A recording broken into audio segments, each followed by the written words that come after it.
Shabbat Shalom. Today our parasha is called Behar Bechukotai.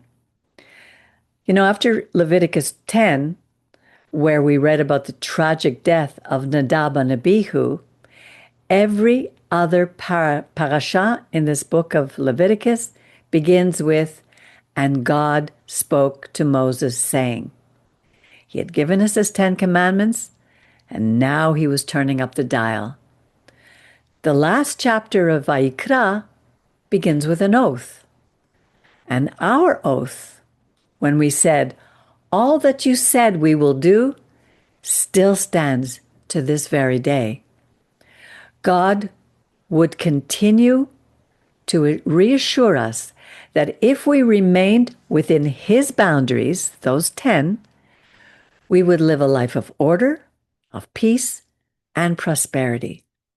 The story of the Kohanim Nadab and Abihu bears a strong message. When we ignore or take his advice lightly, there are serious consequences.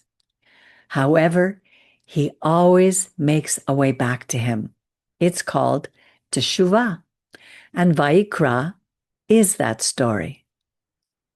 Now, Leviticus 25 begins with the Shabbat of another living organism, the earth, in which God's Ruach, his breath of life, dwells. Just as man was given the Shabbat every seventh day as a sign of his existence, so too was the land given a Shabbat to be observed every seventh year. It was more than simply allowing the land to replenish. It was all about trust. The Israelites would have to rely on God to provide enough food during the 7th and 8th years until they could harvest in the 9th. They had to share the produce with their laborers and their animals. They would need to learn to trust him. Leviticus 25:17-19 immediately follows with, "Do not defraud one another, but fear your God, for I am the Lord your God. Therefore, do my chukim, my statutes, and keep my mishpatim, my judgments." And he repeats, "and do them." And the result? You shall dwell in the land safely. Are we living in our land safely today? Next, he introduces the Yovel, the Jubilee, the 50th year, depicting the exponential story of our freedom from slavery. And again we are told, "Do not sow, nor reap, nor gather in the harvest, for he would provide enough for us to eat, and any possessions we had to sell in order to survive would be returned to us." And then God repeats, "Do not defraud one another."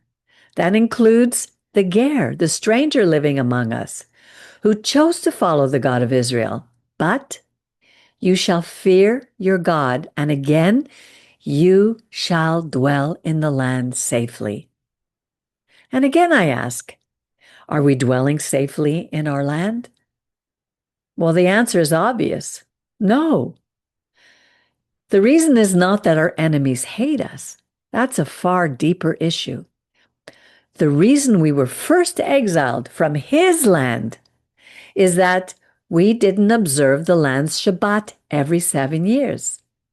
But now, Baruch Hashem, after the Holocaust, after the pogroms, after the Inquisition, all the way back to Amalek's first attack on us, we're back in the land, his land. So what do we need to do to dwell safely in the land? There are thousands of podcasts out there explaining the reasons for our suffering, but how many are addressing the heart of the issue? The heart of the human being. In this week's Haftarah portion that we just heard, in Jeremiah 17, verses 9-10, we read, "The heart is deceitful above all things, and desperately wicked. Who can know it? I, the Lord, search your heart. I test the inward parts to give to every man according to his ways, and according to the fruit of his doing. And Leviticus 25 ends with, "For to me the people of Israel are servants, my servants, whom I brought forth out of the land of Egypt. I am the Lord your God." How are most servants treated? Well, if you look at human monarchies, they portray themselves as superior to the rest of humanity, as if they are modern day gods. But God's monarchy is very different. And he placed the Kohanim in the highest position in the community as the link between God and his people. Yet they were called to be servants. They were held at a higher standard, requiring responsibility, compassion, kindness, and mercy towards those whom they served, meting out righteous judgment, righteous justice, contrary to the world systems. Again, the root lies at the heart of mankind. Immediately, God reminds us of his second commandment: do not make any idols and do not bow down to worship them. All humans have an innate desire to elevate our egos. We attribute a godlike status to ourselves and to others. The problem is not that we do it. It's when we don't catch ourselves and remind ourselves of our fallibility. We fall when we think we are infallible. When I read "Do not erect pillars to worship," I thought of the Washington Monument and that great obelisk as a modern day pillar. You know, politics is a religion in which party members believe that their leader cares enough about them to put their needs first. That can only happen when the role of the servant to the people comes from the true King, the God of creation. And I thought of how many pillars to various religions are erected upon his land today. We may think we're being magnanimous and open-minded, building structures other than those he asked us to do. They go against his commandments. Of course, there are other modern pillars that replace our God.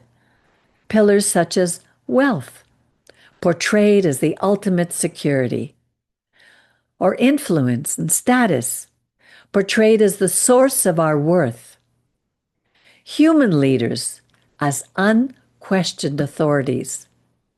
Career or success as the highest purpose, or the nation, or the party, or the cause as something beyond moral critique, or technology and algorithms as if they can save or define us.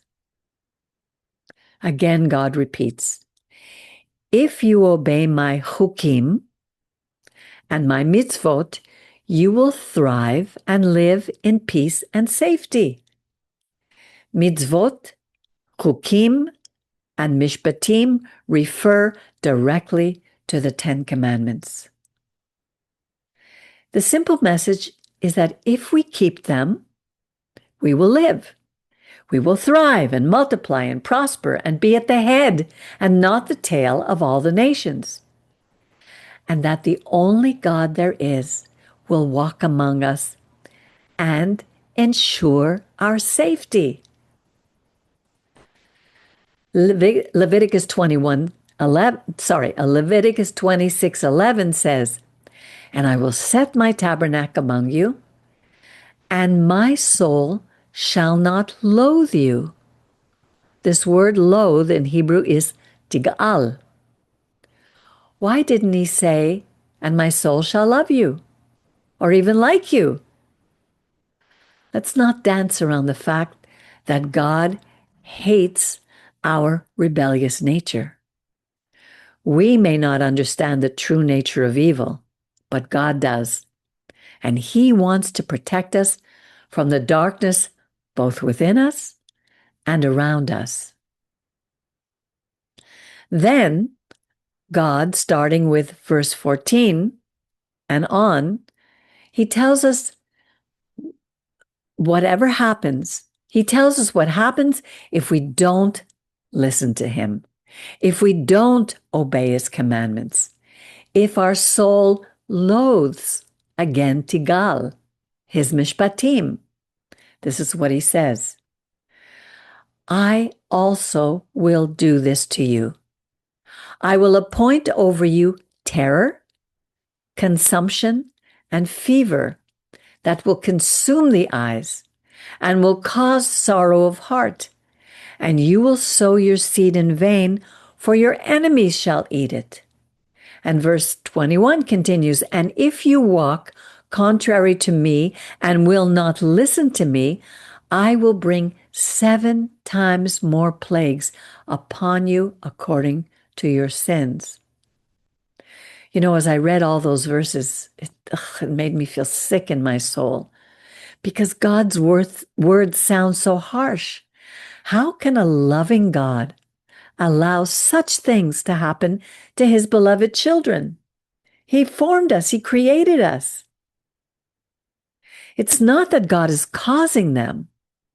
We are reaping what we have sown. Midah keneged midah. You know, I could hardly listen, and I still can't listen to the horror stories of our latest Holocaust against our people on October 7th, 2023. And last week, we talked about this last week when I heard about that Colombian gang, what they did to that young Orthodox Jewish man in Bogota. I bowed my head in sorrow until I could hardly breathe. I cry out, how long, Lord? How much longer until you call your chosen people back to you? We're all over the world. We're not just in Israel. His people, half are in Israel and half are scattered around the world. And they don't consist of only native-born Israelites. They're also the ger who live among us, the stranger who choose to be with our God. You know, we are now witnessing the well-planned dismantling of God's ways that He gave us, and they are being replaced by human ways. But then there's a glimmer of hope in Leviticus 26:42. Then I will remember my covenant with Jacob, and I will remember my covenant with Isaac, and also my covenant with Abraham will I remember, and I will remember the land. The last chapter of Vayikra, chapter 27, demonstrates to me the significant role that the Kohanim played in the lives of the people of Israel. It begins with them receiving and assessing the vows made by the people. By assessing how much the person who vows can afford, they served as accountants and even financial advisors. In assessing the value of the animal being offered and determining what is pure and what is impure, the Kohen served as a mashgiach, or a spiritual advisor. By assessing a house or a piece of land to be set apart for God, he was acting as real estate broker. The land was to be released or redeemed in the year of the Yovel, the Jubilee. The Kohanim determined the legalities of the transaction, and so he was acting as notary or lawyer. Their role as God's servants would cover every aspect of God's protection and covering for His people. We are reminded that ultimately everything belongs to God. That when we give, it must be out of sincere devotion rather than casual impulse. that people, animals, houses, and land reinforce the idea that all we possess comes from our Creator, and that to show Him our gratitude, we set aside a portion, a tithe, of whatever He has provided for us and bring it back joyfully and hand it to the Kohanim. Originally, listen to this, originally, all Israel, all God's people were called to be Kohanim. But they lost that great privilege with the sin of the golden calf. You know, the history of our people over the centuries resembles a spiral, moving upward when we serve our God. But when we forget Him and our calling, we spiral downwards to the point of becoming like Sodom. Listen carefully. When we do not listen to Him, when we forget Him and our calling, we spiral downward to the point of becoming like Sodom. Recently, this past week, I read in the book of Judges the story of a Levite who took for himself a concubine from Bethlehem. Well, she cheated on him and ran back home to her father. The Levite went after her, and after several days of being received with the same hospitality that Abraham had given to the 3 messengers who were coming to destroy Sodom, the Levite and his concubine headed back home. The story that continues is almost an exact replica of what happened to those messengers in Sodom. Only this time, the culprits were the people from the hill country of Ephraim and Gibeah, from the tribe of Benjamin, one of our own tribes, our own people. They raped her all night, and she died. She dragged herself to the entrance of the home where they were staying. The Levite took her body home, cut her into pieces, and sent a piece to each of the 12 tribes as a witness that the sin of one reflects on us all. Israel is called to be Ish Echad, one man, unified under the one God of creation. They acknowledged what one of their own had done, and they went to war against Benjamin. Justice was done, but thousands upon thousands were lost in battle. You know, the Torah is brutally honest. It doesn't hide who we are. And Judges 21 ends with, in those days there was no king in Israel. Everyone did according to what was pleasing to them. Doesn't that resemble the people of Israel today, not only in the land, but scattered around the world? We are one ish, one man. There's no question that I love Israel. But Israel today is not the Israel that God formed us to be. Chaos, sin, and division define us. We are a people called by God, and we have to be honest about how we live as a one man, as a people.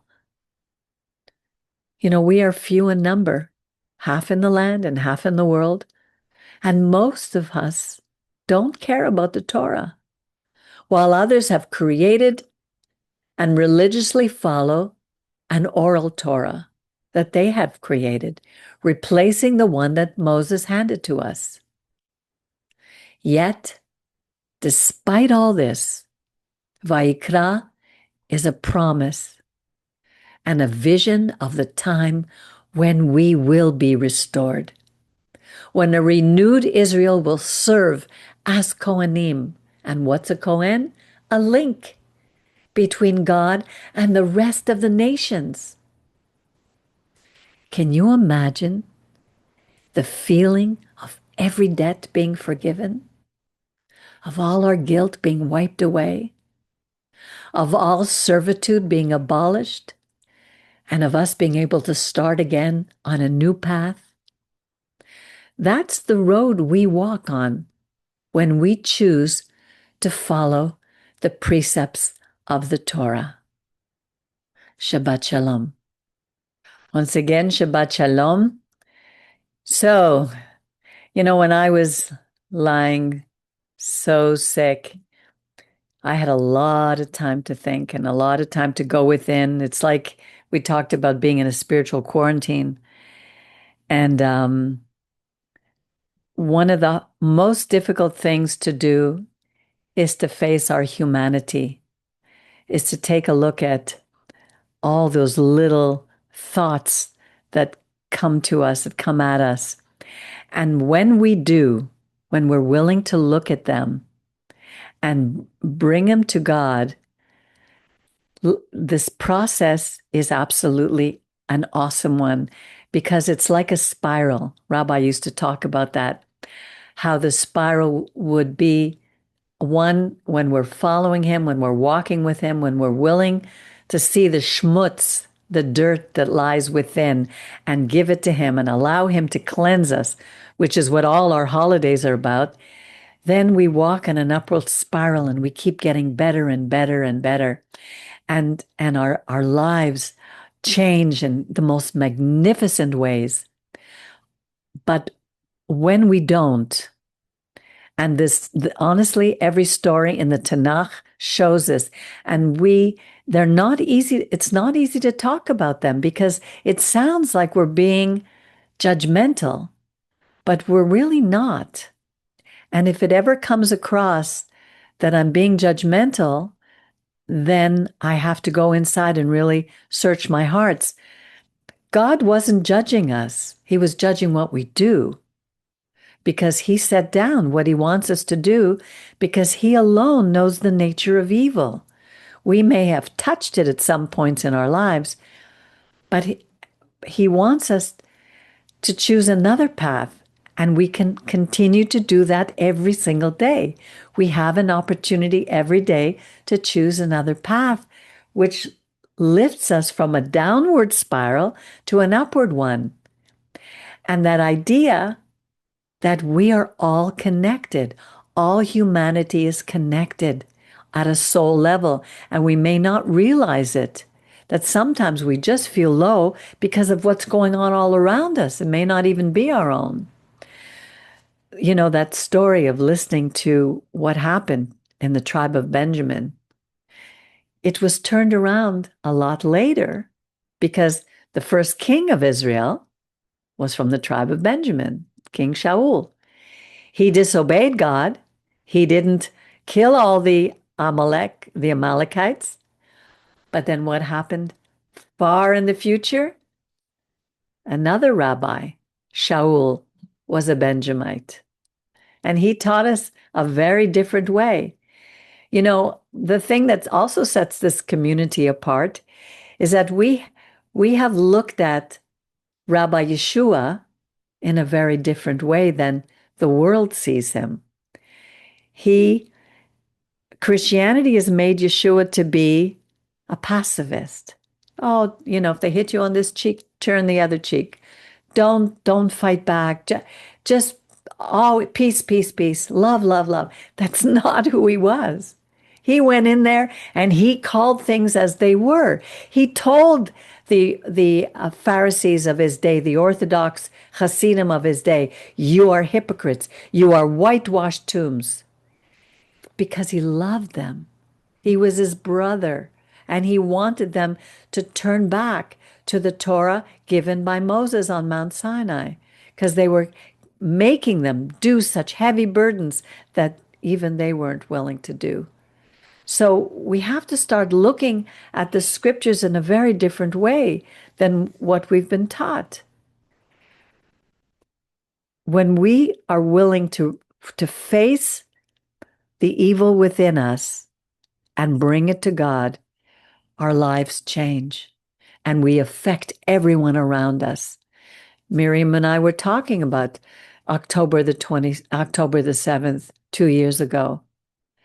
And to tell you the truth, I was horrified when I saw people who were pacifists, like they say Yeshua was, who lived at the border of Gaza because they were trying to show how these people we could work together with them. We could welcome them into our homes.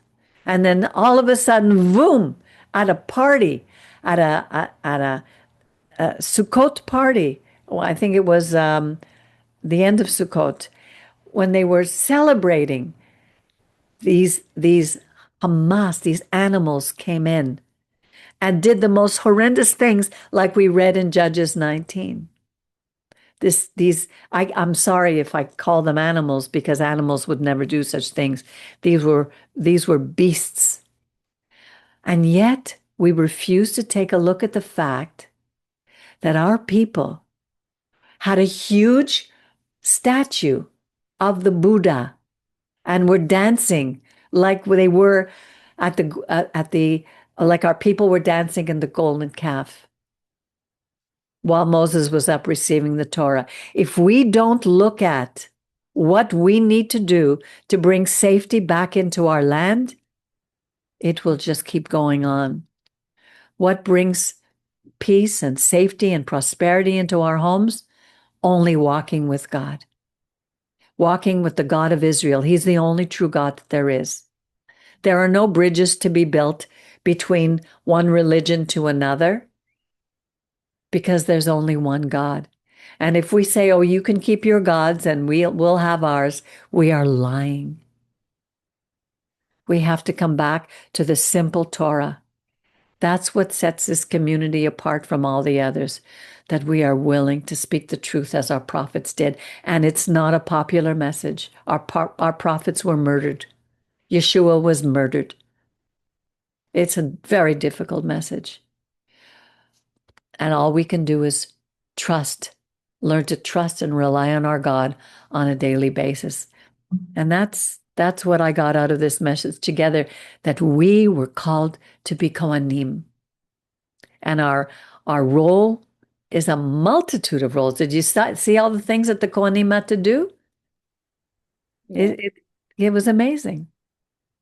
And I like what you said, that today's leaders generally today, whether it's spiritual leaders or whatever, they've reversed things in a sense. It's no longer service is now we're supposed to serve them. Yeah. Has nothing to do with being there for the people and blessing the people and trying to heal them and be a vehicle, whatever. It's totally reversed. I know. Today they hate President Trump. Do you know he doesn't take a salary? Yeah. You know, even Melania, they don't use the money of the people to rebuild, to redecorate or do anything to the White House. It's their own money. So the ballroom was his? Well, that I'm not sure, but I think so. I know that. Although it doesn't matter even if it I wasn't. know all her clothes are her own money. She has loads of money. She's a businesswoman. But that's not the point. But the point is, the true servant of the people is one who puts everybody else. I liked also what you said, and it's true, but the whole idea, when you hear about the Jubilee and the Yovel and every 7 year, you're letting the land have a Shabbat, it's about trust. I mean, it's about many things, but one of them certainly is about trust. But even I don't know. I think I heard about an experiment. Wasn't there some sort of experiments with people who nowadays like recycle the land, like do have a Yeah, there are Shabbat, those who keep the and Shabbat. apparently everything is rich and beautiful and grows really well. So there's so many principles in this. Yeah, as a matter of fact, when we bought the congregation purchased the trees for in honor of your brother, it was Zohar Tzenu, the Shabbat year of the land. Sorry, Richard. Richard. Yeah. Can you hear me okay? Yeah. Okay. Um, my thought is something about the 49 years. All right. I'm thinking that most people in those days didn't live 49 years. So, I mean, I'm just thinking that there are people who would be born in certain times that would never experience a Jubilee year. It was just a notion, a thought. That's okay. I mean, it's something to think about. I have never seen anyone talk about that. And this other thing that Peggy, how you But said wait a minute, something before you about, go on to another thing, let's look at that one because remember, the families live very in close proximity. So their children and their grandchildren, if their house had to be sold, it would go back to their family. It would remain with them. I didn't make myself clear. I'm just saying that there are people who would be born who would not experience a Jubilee year. All Yes, right. but their children or That their grandchildren would. I'll say it again. Okay. There are people. Okay, so it brings up some interesting things in me, but we'll lay that aside. I'm about what you said, Peggy, about the appraisals of the animals by accountants or something. Yes. Okay. Did you say something about that? Yes. Okay, well, here and probably where you are too, they because of corruptions in appraisal of properties, Right. they have it now so that when a lender orders an appraisal, the buyer and the seller won't know who the appraiser is. So the buyer or seller can't influence the appraisal. So I wonder what kind of corruption there was in those days. Well, I can imagine. Well, especially in the time of Yeshua, when it was no longer the priesthood was no longer inherited through the line of Aaron. It was bought. They were purchased. They weren't. And, that's thing that started around the after the Mac. I'm not sure. Mauricio may history There's a better. lot of echo, Peggy.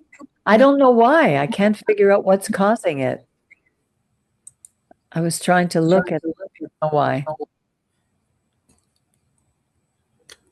Are you having an in and out of sound too No, here?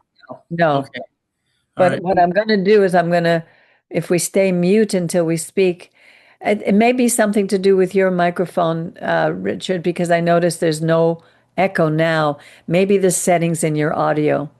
Anyway, Mauricio, are you still here? No, I think he's Yes, I'm here. okay. I can't see you. Good. Yes, I'm here. It's just that I was interrupted because of something here at home. Okay, so I couldn't hear the last part that you mentioned me. I just hear my name, but I was attending something else. Yeah, it had to do with uh, when the priesthood itself had started to be bought instead of inherited through the children of Aaron. When the whole Okay, this is a process, honestly. Uh, I will say that we can see that priesthood was under the line not because I don't have two children alive, right, okay? And then Pinchas was son of Eliezer. Eleazar, yeah.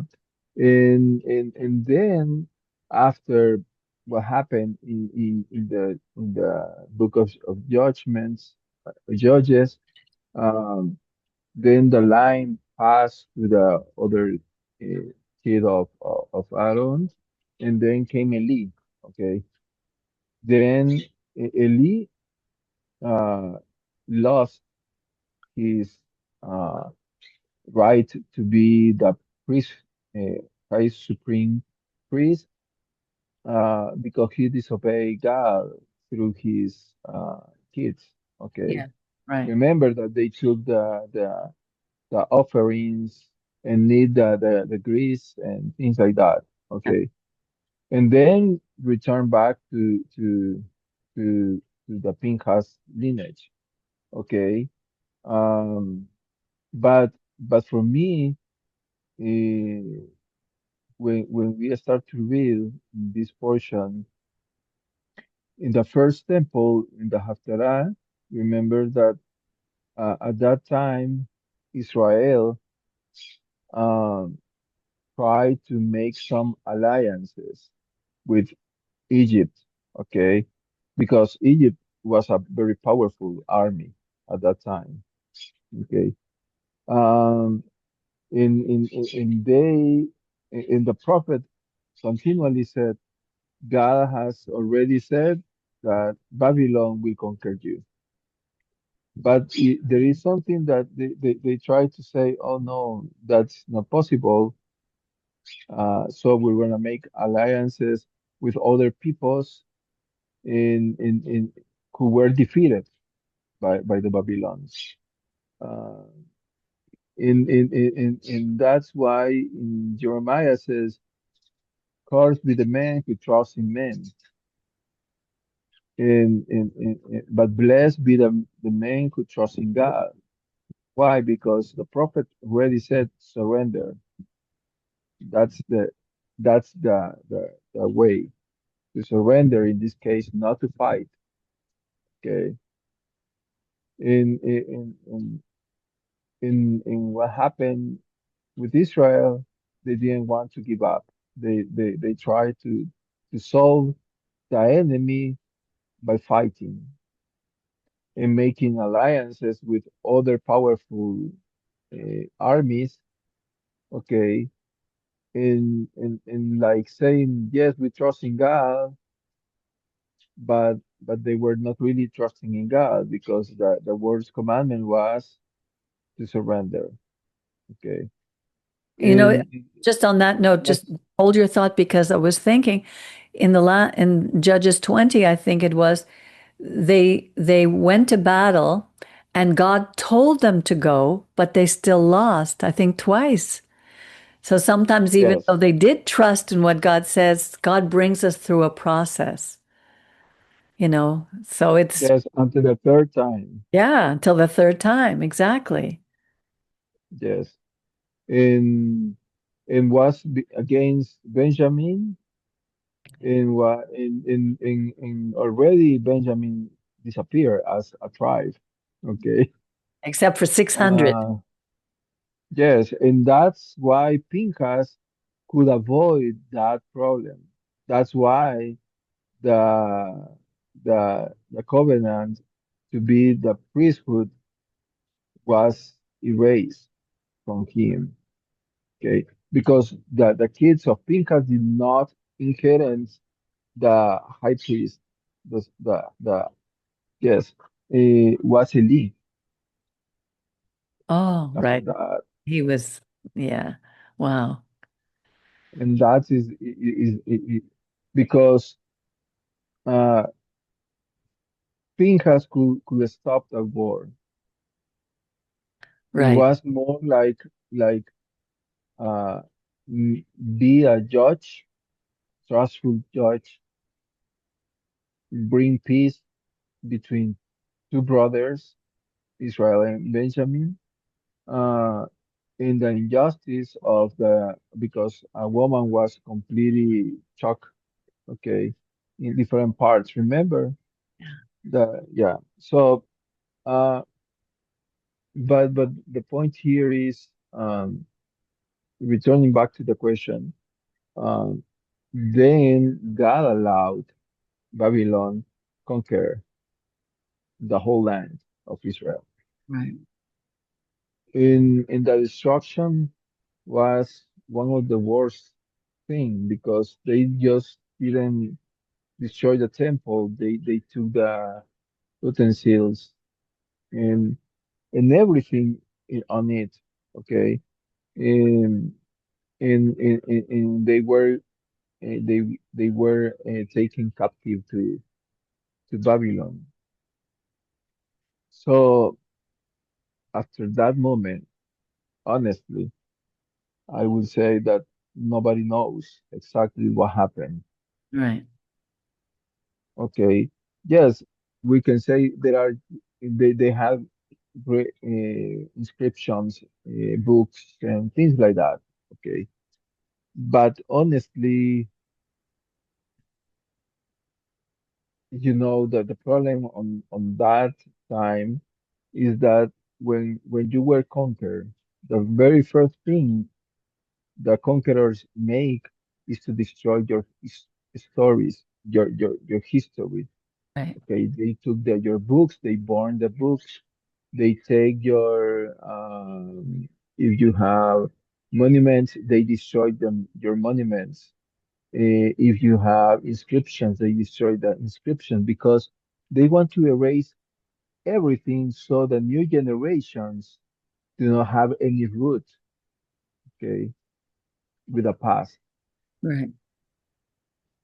In the case of Israel, yes, they kept the Torah, but after uh, after Babylon, honestly, the first books of the Torah were written. Okay, so yes, they have. That is something I'm talking about.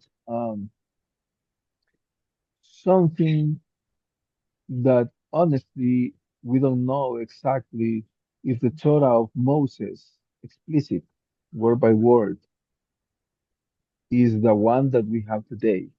Okay, So that's just to make you think. you don't think that there were any, um, because there were some people who did remain in the land. Not everybody went to Babylon, no? Yes, And there could have been yes, a Torah that was like the scrolls that were hidden because they found the Dead Sea Scrolls and they say that they were identical to what they had. So, yes, they said that, but also there are many scholars, and that is the scholarships field, is not mine. right. It's what I have read and investigate. Okay. Um, and they said that the vocabulary used is is is more from the time of Esdras, okay, Right. more than ancient Hebrew, okay. So when it says that Ezra found the Torah scroll and read it, and the people wept because they knew that they had disobeyed God. So what Torah did they find? You're saying that it was another one that was He written? was he was a writer, right? Right. Okay. Yeah. So the point is that the scholar says it's not me, it's the scholars that says that the vocabulary used is modern. I would say modern at that time. For Right. us is Asian. Okay. Or I just want to But don't understand. So yes, so the point is the whole idea is the same. Okay. The the the Torah is I would say that is in principle the same. Okay. But not probably each word.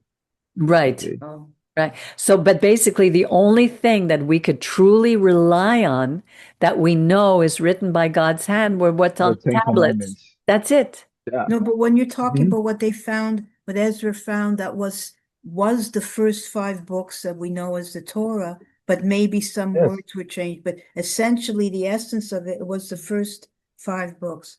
There wasn't any Talmudic stuff that No. people say there was Oh, this. yes, there was. Yeah, but we're talking about the five books of the Torah that. Okay. But that you're saying, Mauricio, that it was Ezra himself who had inscribed these books? Yes. That is because he was uh, uh, uh, uh, uh, A scribe. escriba, A scribe. scribe, yes, Right. scribe, yes. So probably, I don't know, you know, the point is how they preserve the original papyrus, okay, by the time. And after 70 years, or after 20 years, or after 10 years of being under the earth, how do we know exactly that the whole words are there? Right. Because Okay, they find probably, fragments of paper. yeah, fragments. Okay, so yes, the scribes knew a lot of the Torah, but not memorize every single word. Mm. Okay, it's it's not possible. Okay, I would say so. So Actually, that's I disagree why. with you there. I disagree with you there Uh, only because we had a man come to the congregation. He was brought by a French Canadian lady, and he was a Satmar Jew. And he told us that by the time they were 13, he had memorized the entire Torah. By the time he finished high school, he had memorized the entire Tanakh. And by the time he finished the university that they have, he had memorized the Talmud. It was like they are, that's all they do. So it is yes, possible. Yeah, but we don't yeah, know. it could be possible, but how many generations pass? True, Okay, true. Yeah, in 70 years in the life. Um, the life rate, it was not 60 years old, right. probably were less. Ex- So that's there are so many things that could lead you to think to the point of that many scholars says no, that the current Torah that we have is was written by the time of Ezra. Okay, Okay. Yeah. in nobody can assure you 100% Right. that is given to Moses. It's the very same idea of the for the Christians, the New Testament. Okay, Exactly. Yeah. how many years after Yeshua died, they start to write? And his Talmidim. 60, 70. They were the Talmudim, and then uh, what happened 300 years after? Right. At Nicaea, they enter, they gather, and they close the doors, and they say, "Oh, this is the New Testament." Exactly. So Yeah. that could happen in the past. Yeah. Okay. So, but there is something that is universal, and that is the Ten Commandments. So, in those principles enclose the whole Torah. Okay. Exactly. Exactly.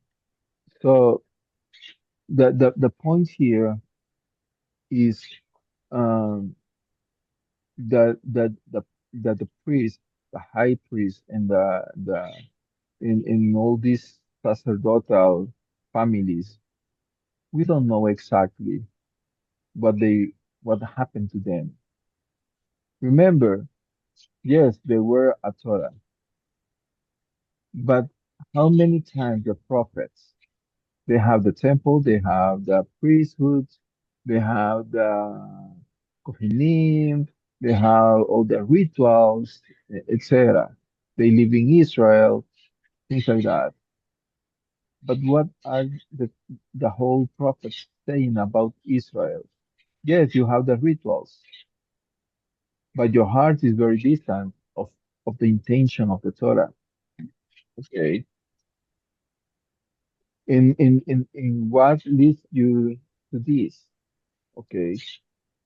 How it could be possible that you can offer to God, for example, a lamb with problem in the eyes or with problem with defects with for example, this is just a sample. Uh, if they were really from Aaron's son, I can tell you, they will say, "Hey, stop! That you cannot offer to God." But they accept it. That's in also if you look at the time of Yeshua, there were many Kohanim that they could not be at the time of the temple inside the temple. For example, Yochanan, okay, Yeah. the cousin of Yeshua, um, and things like that. And then, how do we know exactly if they fulfill the commandment, for example, to do not mix with other girls? With other Gerim? Was it Yeah, with Gerims. For example, I am in Babylon. I am a Kohen. I don't have temple. I don't have, you know, right? I cannot burn offerings. I cannot do nothing. So how will I live? And there is a Babylonian girl I met and I like. And how do we know exactly if they didn't marry, for example, even though it was forbidden? Okay. Well, So that's when Ezra and when Nehemiah comes back and he says all the men who have married Babylonian women have to give them up. Have to they're yes. yeah, So, my point is, after Babylon, honestly, there is not 100% of saying, oh, this is a pedigree of, of right, Kohanim. right, So, in today, we have a lot of surnames like Cohen, right. like Evie. uh, Evie, like Sadok, and things Right, like that. right. So, are they priests? Probably they not. Yeah, They only took the surname from the Bible. yeah. Which is why So the question arises today, and that is so important. What is a Jew? Who are the Jews? yeah, Because mhm, honestly, we don't know. Like Ben Gurion says, well, if anybody wants to be called a Jew, let them be called a Jew. But really, the true Yehudim, the true Jews, are those who want to follow the God of Israel, whether they're native born Israeli or they're not. yeah. Yeah, And and if you make some blood tests today, there are many services about this in the world that they take some blood from you and they start to make a genealogy to DNA search to say, oh, you are coming from this place, from this place, from this place, and you have this percentage of this person, this kind of person, etc. right. So at the end, honestly, most of the person of the world have some Jew inside. Okay, Huh? it's incredible. So or we are coming from Africa, from different places, so Yeah, there is no one that could say that honestly, oh, I am 100% of Israel. There is nothing of that. no, So it is a man-made idea. It's right, like kosher. you know it's extraordinary that when I, well, in the sugar industry, we are requested to give kosher certificates. Okay, right, right, and a rabbi comes from Costa Rica and from different places to certify that the sugar is kosher.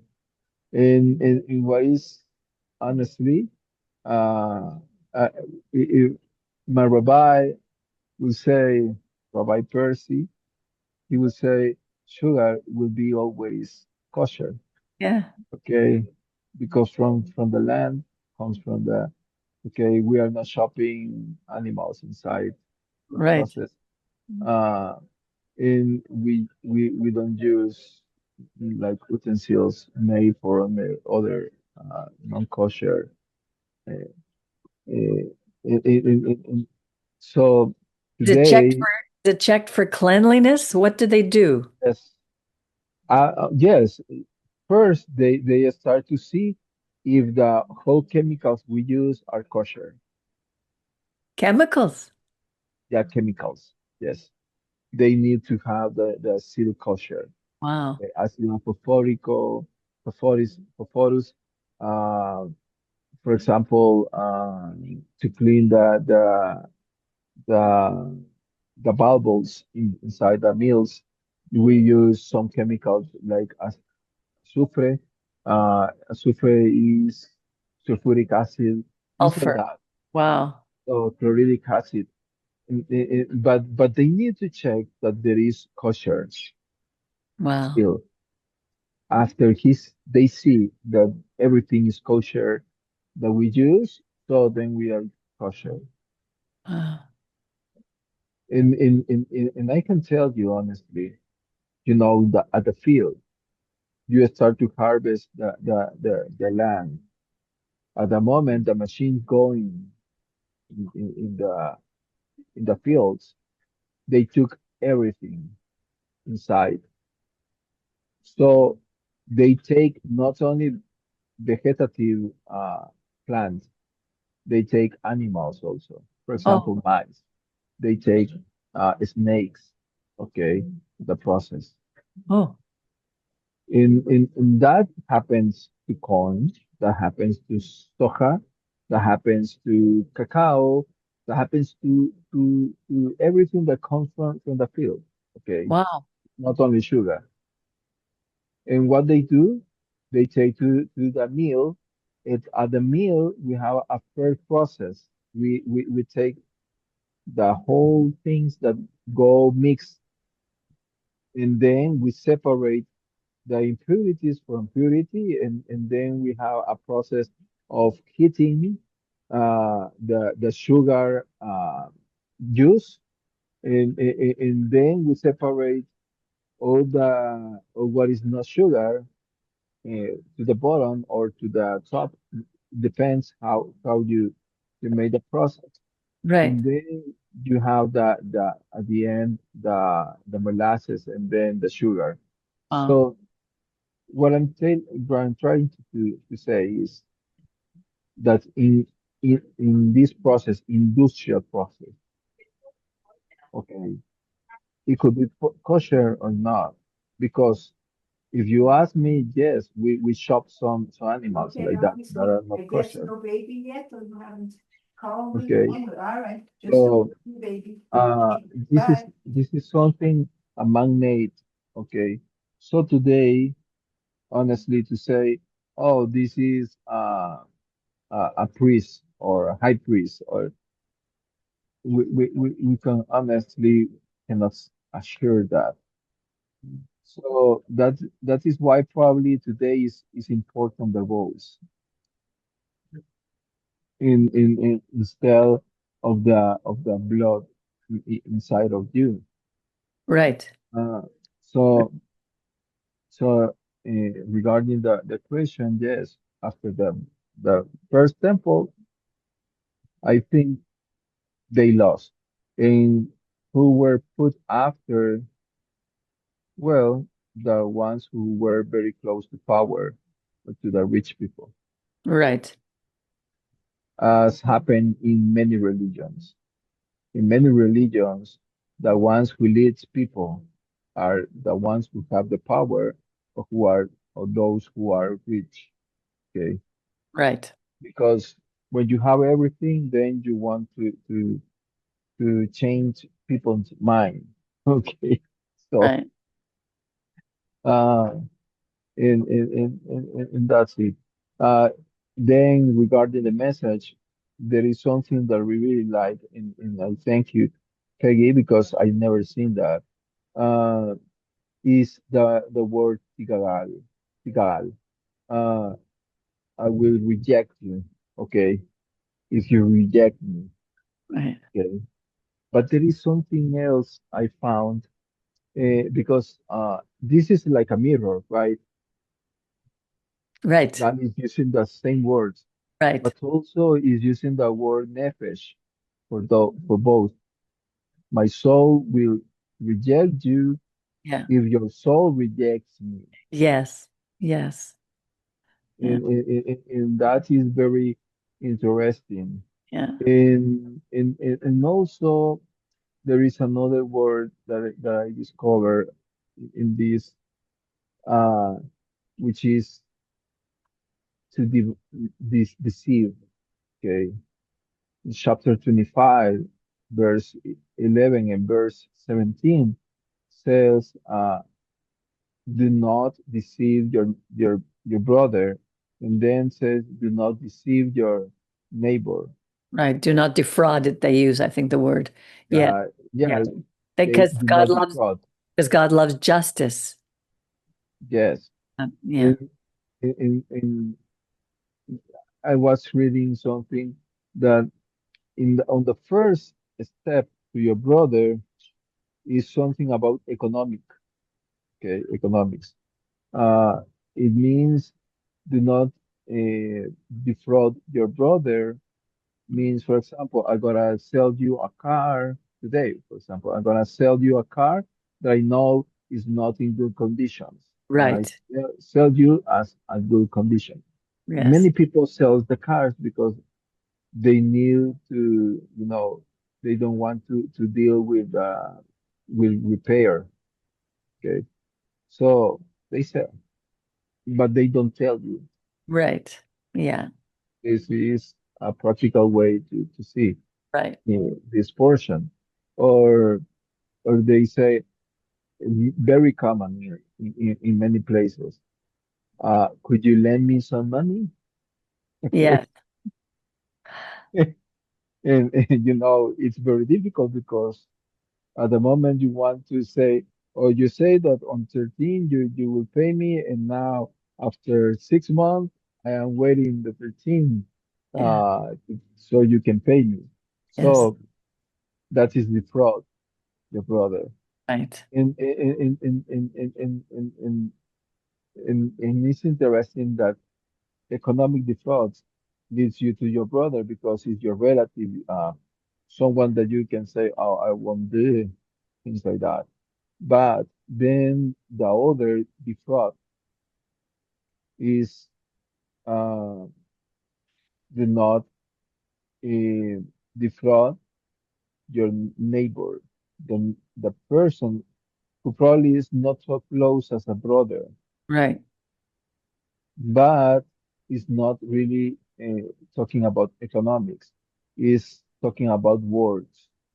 When you defraud person is when you get uh, denied, uh, denied. You said when you um put that person in a place that they feel bad. For example, to Right. Humiliate. Yeah. humiliate Yeah. uh, that person, to say uh, words that they didn't say, never, or to show that person in public, Right. uh, it is leading to those words. Right. So defraud is not only things that, oh, it's a monetary thing. No, Right. you can defraud person with your words. Right. Okay? So in today for me is something that honestly people believe that you can only defraud by monetary, but also you defraud with words. Right. When you say, "Oh, I gotta do," and you didn't do. Right. When you make a promise and you do not fulfill that promise. You don't keep your word. You don't keep your oath. Yeah, Yes. that's You right. don't keep the dignity of the persons. Right. Right. And this is very interesting because this is what the prophet Jeremiah is talking uh, in many times. Yes, ritually, you are worshiping God. You are there with your offering. You are going to the temple, but your heart, where is your heart? And that what Behar Bechukotai is leading to you, Right. to your soul. That is why God says, "My soul will not reject you, if your soul do not reject me." Right. Because it's not about outside; it's about inner part. Right. Okay, so Yeah. He understands when we fail, but when we go to him, it's not about failing, it's about going to him. It's all about teshuvah. Yeah. And you know what? It doesn't bother me at all to know that the Bible today is maybe not be the original Bible, because the most important thing, because when we were growing up, we would read books that had wonderful stories that would teach us a moral. So even if every single story in the Bible is not true, but it brings us principles on how to live that can be that can go from generation to generation throughout the ages. That's the most important thing. And Well, also that God exists and beyond just the, yeah, I mean, you know, God is real. that's what the Shabbat is about. Yeah, so Exactly. it's all about God. The It's all more about trust. God's morals come from the fact that there's a God. Exactly. Otherwise, what you do is right for you, and what I do is right for me. Exactly. Remember the golden rule when we were kids? Yeah. Yeah. Love Called your it the neighbor as golden yourself. rule. Yeah. Exactly. So that's exciting. I love these stories. I love what it does in my life. I love that I have hope that I can learn, continue this upward spiral and learning how to trust God, because the world is in a place where so many don't know who they can trust. We can't trust social media. We can't trust that our investments, but we will be worth tomorrow what they are today. Honestly, we know through history that there's very little that we can trust in, but we can trust in our God. We can't even trust ourselves. So, but we can learn to trust Him. So, if that is all we have to say for now, I bid you adieu. Like my dog. Pardon, Brian? Like my dog. Did you paint that dog? Yeah. Very good, Brian. Wow, excellent. I love your dog. That's wonderful. So anyway, I wish everybody a Shabbat Shalom. Enjoy the day. The spring is here, and Shabbat finally Shalom. Shabbat Shalom. trees Shabbat are Shalom. green, and we can rejoice. Have a Baruch, amazing. Your photo is a beautiful. Your picture. Your yeah, yes. Wow, I love it. good job, Good Baruch. job. Yes. All right, everybody. Thank you. Thank you, Thank everybody. you Bye for bye. Bye. Shabbat Shalom for Bye sharing. Mauricio. Bye Isabel, Bye. Peggy, and Bye. Miriam. Bye, everyone. And bye. Bye. Enjoy your barbecue, Mauricio. Qué rico. Wow. Bye. Bye. Bye.